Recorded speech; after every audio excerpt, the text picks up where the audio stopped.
Eric Stone, welcome to the conversation today. John, it's a pleasure to be here. Looking forward to it. It is a pleasure to be with you. I'm really excited to have a nice conversation today. Today, we're going to be talking about building and measuring a high performance culture in the workplace. Where are you joining us from today? I am on the Connecticut shore, a little town called Old Lyme, Connecticut. Oh, wonderful, wonderful. I'm joining the conversation from Salt Lake City area in Utah. As we talk about building and measuring a high-performing culture in the workplace, this is a topic I feel strongly about. I think a lot about, and I talk about frequently, with my students on the podcast. I'm super excited to get your insights as we explore this together. And as we get started, I wanted to share Eric's bio with everybody. Eric Stone's passion for business led him to an influential 26-year career at the iconic rental car company Enterprise Holdings, where he quickly became one of the most decorated regional vice presidents in the company's history. His ability to connect and motivate employees from all different generations and demographics allowed his team to sustain top-level results and a culture of pride.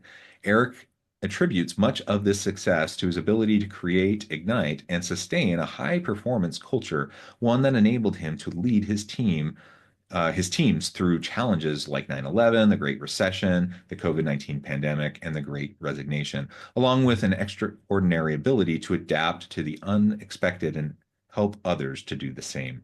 Now, I could share a whole lot more about you, Eric. There's so much tremendous accolades and things that you've accomplished over your career, but I'm going to pause there. Anything you would like to highlight by way of your background, personal context before we dive on in? John, I think you did a great job. The only add-on now from the book is I now do speaking engagements for associations or organizations. So I have officially become, John, an international speaker with my last gig. So that's probably the Nice. only add-on. Wonderful, wonderful. And again, wonderful to have you to talk about the book, to talk about your speaking, and we'll give you a chance to share a little bit more about that at the end of the episode, so people know how to find you and can book you for those things. Okay, let's start by talking about maybe some of the biggest myths about culture. As we're talking about building and measuring a high performance culture, first we got to bust the myths. I would say, at least from what I hear and gather in the circles I'm around, is everyone thinks it's this hugs and high fives, Mhm.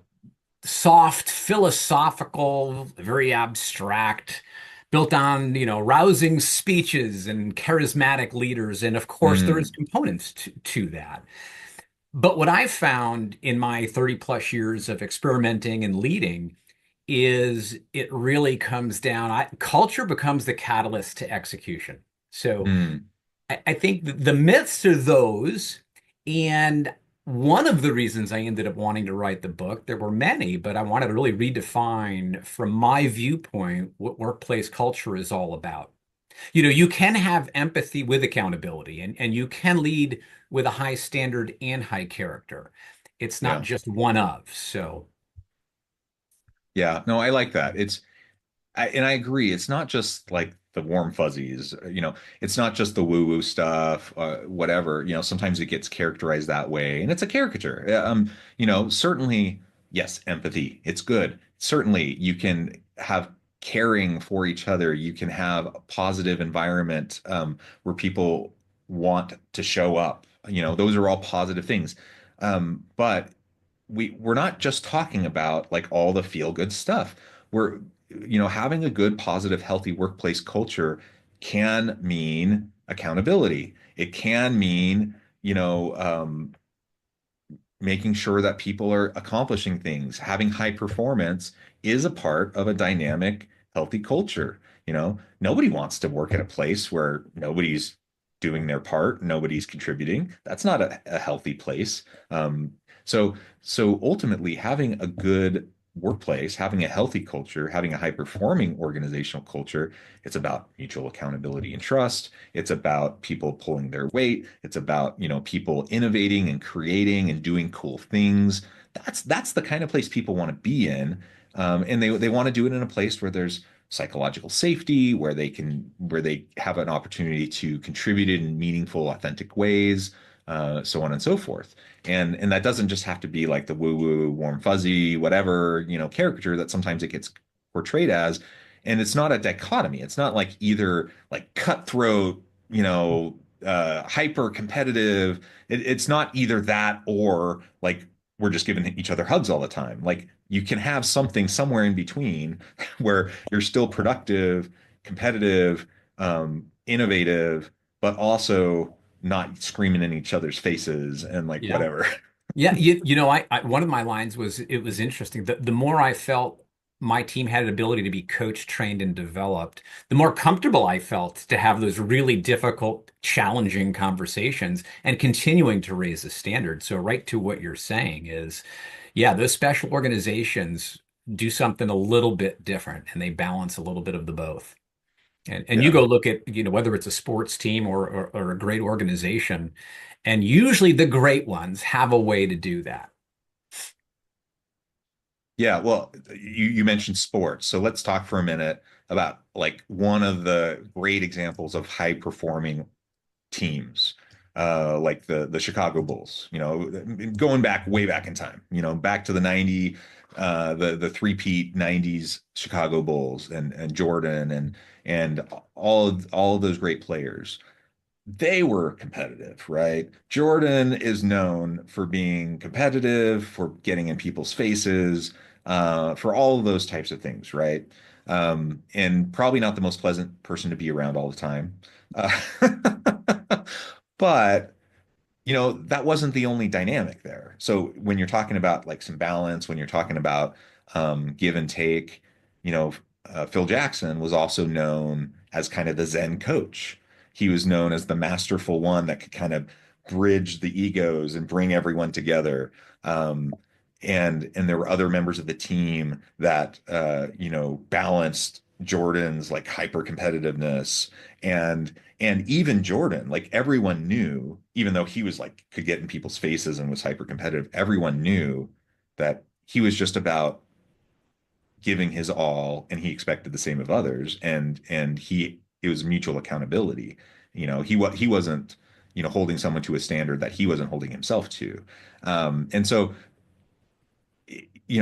and what did they accomplish? They accomplished greatness. And ultimately they all look back on that as, was it hard? Yes. Was it exhausting? Yes. But they look back on it with great pride. They look back on it as something that was amazing and that Yeah. they were all glad they were a part of.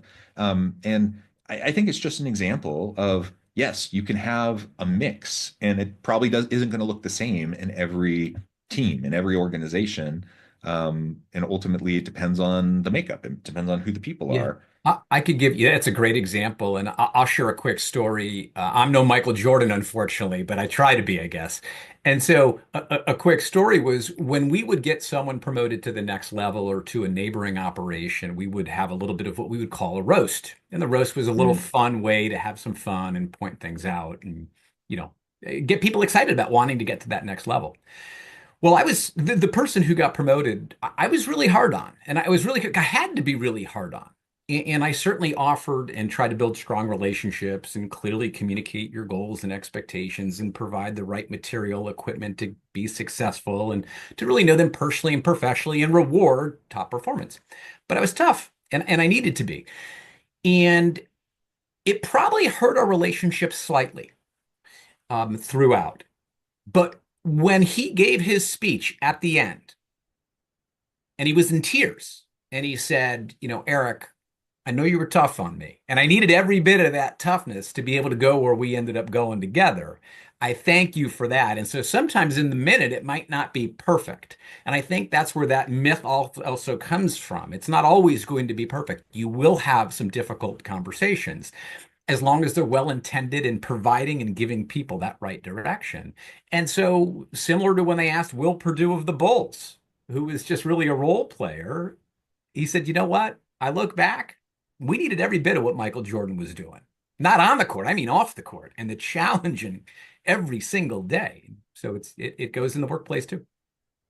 Yeah, and it can be uncomfortable. And we're not perfect, right? We're not perfect, regardless of whatever our intentions may be. And you said it. If we're trying our best, I think people will try to give us the benefit of the doubt, especially if we own it. Like if I do something and I just mess up, or I say something, I go over the line, or whatever. If I just own it and I go back to that person and I say, hey, I'm sorry. I went too far. I went over the line. I hope this doesn't impact our ability to work together. I value, our relationship. I really enjoy working with you, whatever, right? Mhm. Um, you can get past it. Like it's not that hard. Like just be grown-ups, right? Like people understand that you have a bad day or, sometimes things don't come out right or whatever.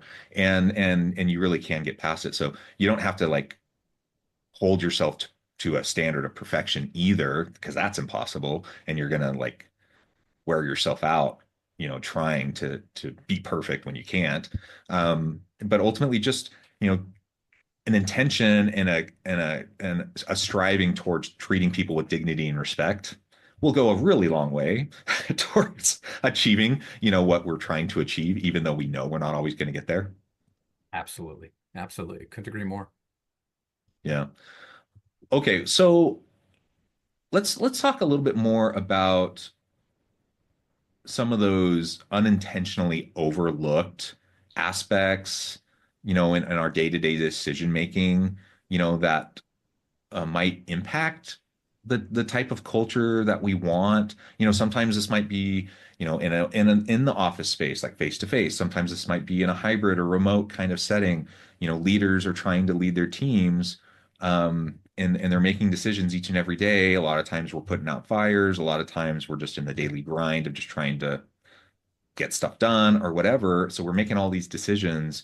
Um, what advice would you have, or like how do we manage, in the grind, in when we're kind of rapid decision making mode, those types of potential unintended um, consequences or overlooked impacts? Yeah, I think there's a real importance of finding that balance between is your organization number one? Should they be in person, remote, or hybrid?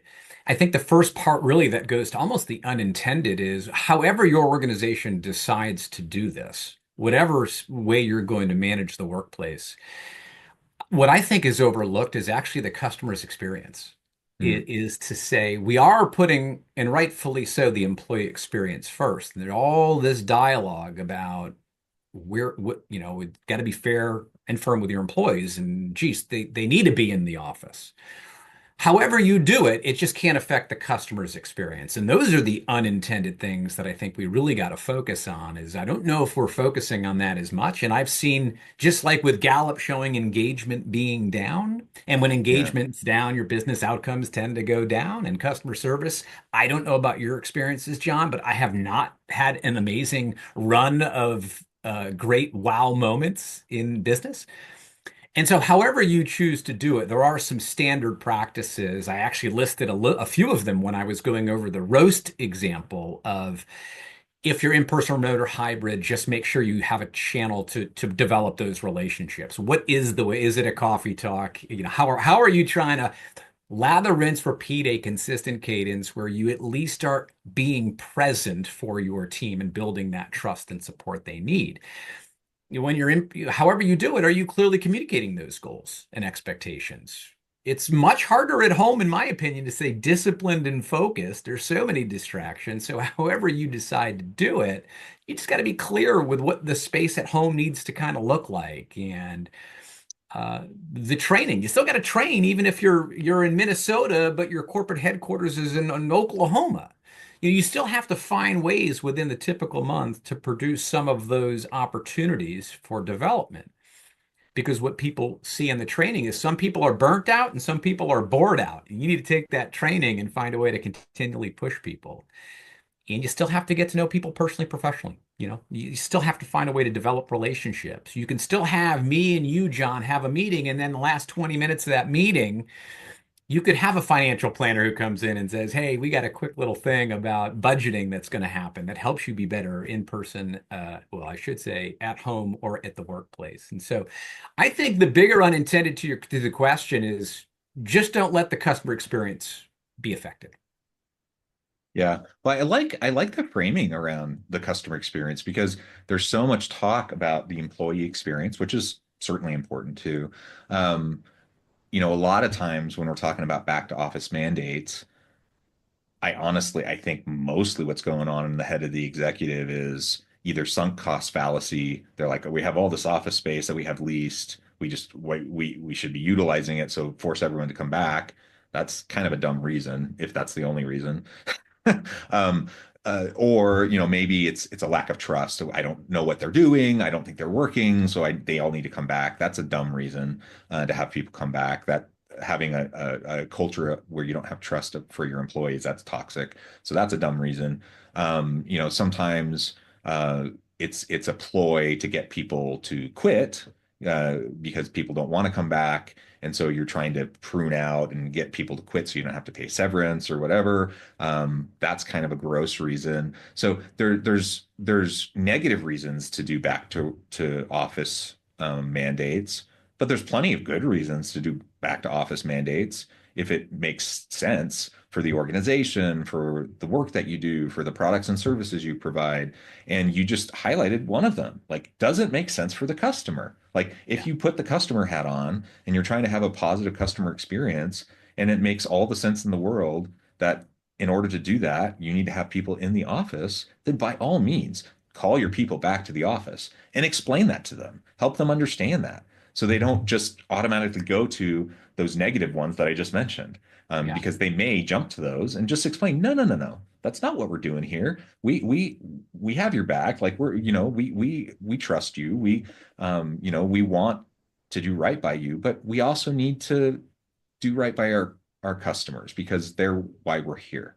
Yeah. And your people will understand if you're being honest and authentic. And so, as long as we do that and stay customer focused, I think we'll be in great shape.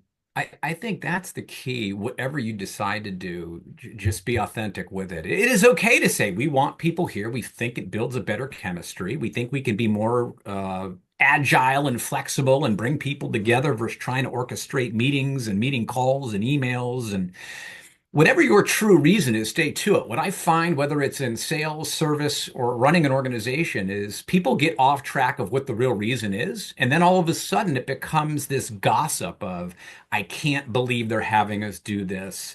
Who do they think we are? Just be, hey, this is how we operate as a business. We feel it's better for us and our customers from an engagement side because the employee has the right to, they can either stay or they can go. Now, we don't want them to go, but just be true to who you're trying to be. Give a really good reason of why you're doing it. Hopefully, from a leadership standpoint, it makes sense. And from an employee perspective, which is the key word, the perspective also makes sense. So it's a very interesting dilemma that everyone's going through. And everyone has their preferences. So Yeah, yeah, absolutely. Well, Eric, this has just been a really fun conversation, and we've only scratched the surface. Like, there's so much more we could talk about, but I also note the time. I need to let you go here in a few minutes. As we start to wrap up, I wanted to give you a chance to share with the audience how they can get connected with you, find out more about your work, where they can find your book, more about your speaking engagements and such, and then give us the final word on the topic for today. you could go, LinkedIn's probably the preferred method of communication, and you could check some of my recent posts or get to learn a little bit about me and the book. And that's probably the easiest, though I am on Instagram, thanks to my daughter, Clear Path Ventures underscore. But LinkedIn's probably the best channel. And if you wanted to get a hold of me for speaking or helping with organizational performance and development, you can go there as well. Certainly go to the website clearpathventures.com. And if there was a way to wrap everything up, and God, there's so much more we could talk about, but if you do Right. want unique results, you better have unique relationships. And since we started with relationships on one of the first factors I talked about, maybe we'll kind of end with it. But within the book, it goes from the hiring and how do you hire to match your culture to how do you become the distraction catcher and communicate clearly using this ABC method. So much more to even what you were mentioning earlier. How do you measure it? Is there this way to check the health of your organization? All in the book if you're interested. And if not, just look at some posts and hopefully you can learn something from that. Yeah, wonderful. Thank you so much, Eric. It's been a real pleasure. I encourage the audience to reach out, to get connected, find out more about what Eric can do for you. Check out the book, check out his resources, his articles, check out his speaking opportunities. And as always, I hope everyone can stay healthy and safe, that you can find meaning and purpose at work each and every day. And I hope you all have a great